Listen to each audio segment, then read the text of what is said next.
Right now on News 13, a special edition at one local police department to help children who come to the station feel more at ease. Plus, one local sheriff is speaking out about overcrowding at the county jail and how he'd like to fix the situation. Coverage you can count on at 6 starts now.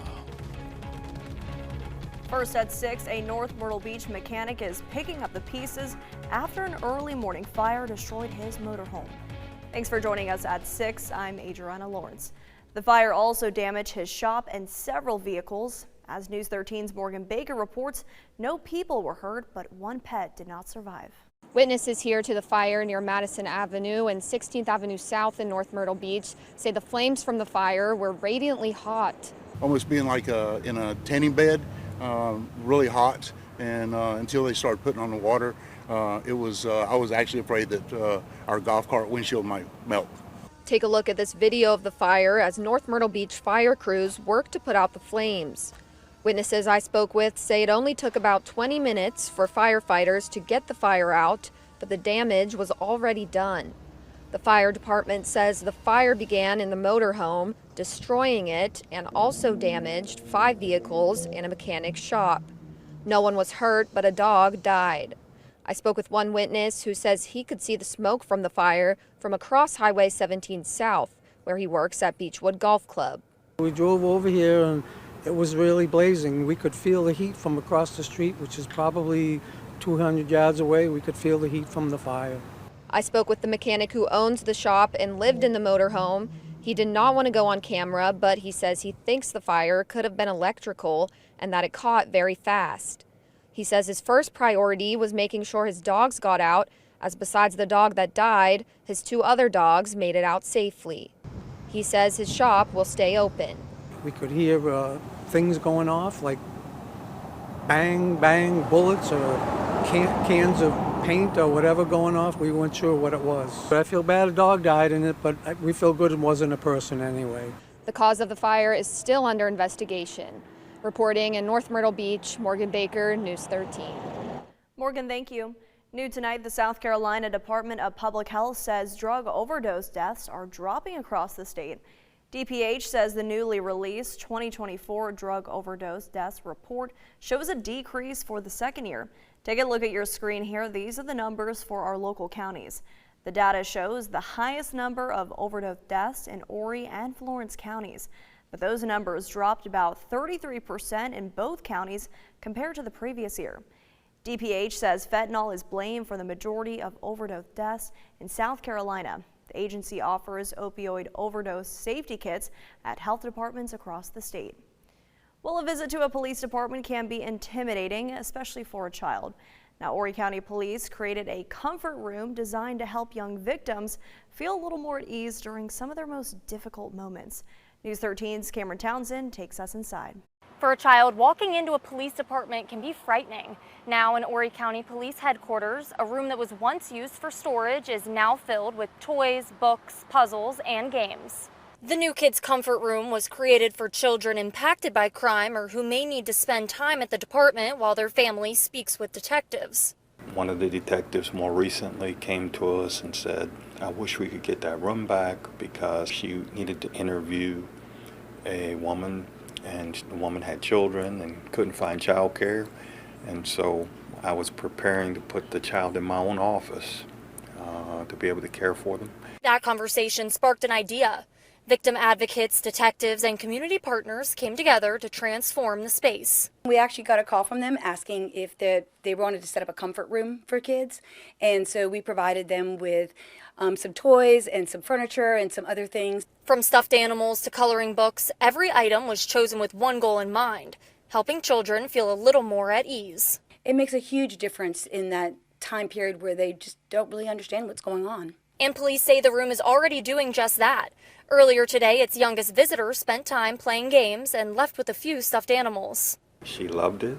She played the games and she took home some stuffed animals and some toys. And what was unpleasant, we want to make pleasant. For Fostering Hope, those small comforts are what matter most when a child is going through something they might not fully understand. It's a small thing that we can do that makes a big difference to a child that's going through something, very difficult right now.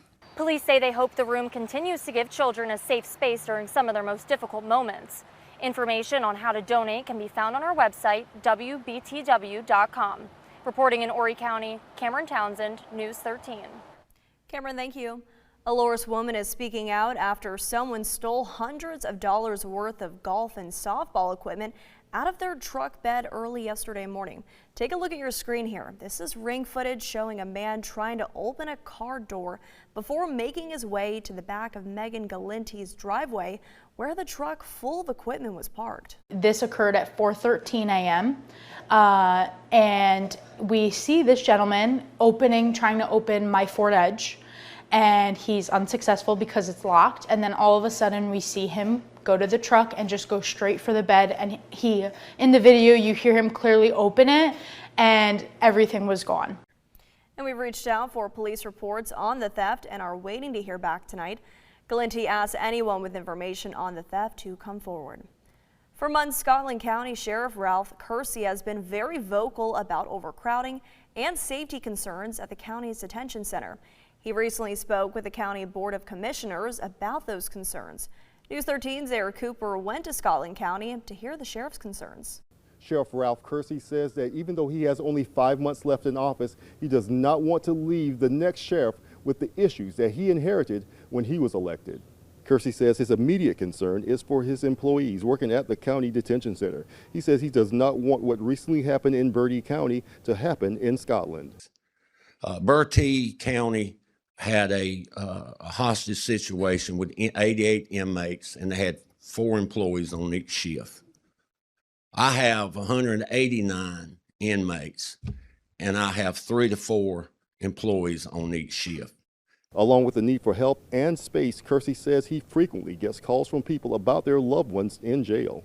But folks, the phone calls don't stop, and all the phone calls come to me.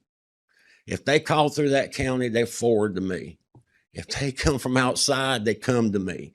And they're asking me questions that I cannot give an answer to. 189 folks in a jail for 109 people. And now they're calling, wanting to know how their loved one got assaulted. The detention center currently has 109 beds, but Kersey says if the building is brought up to date, that number could go to 145 of the 189 inmates currently locked up.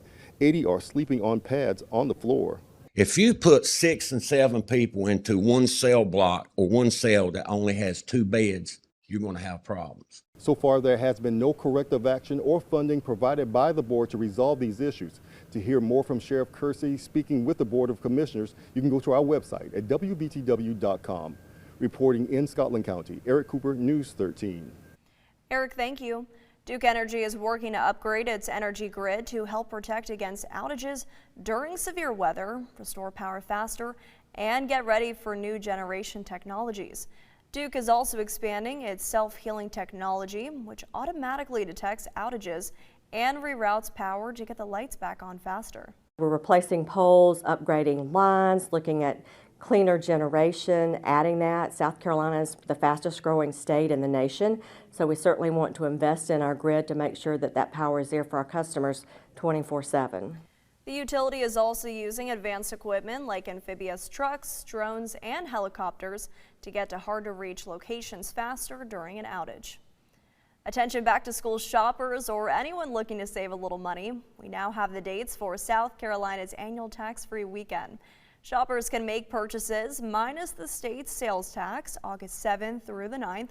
This includes school supplies, computers, clothing, and accessories, shoes, and other school year essentials. It also includes some bed and bath items. You'll find our past coverage that includes a list of eligible items on our website, WBTW.com. North Carolina does not have a tax-free weekend. Next on News 13, why Governor Josh Stein vetoed a bill that would ban unauthorized camping on most public property in North Carolina and how supporters plan to respond. And Frank has your most accurate forecast when News 13's local coverage you can count on continues.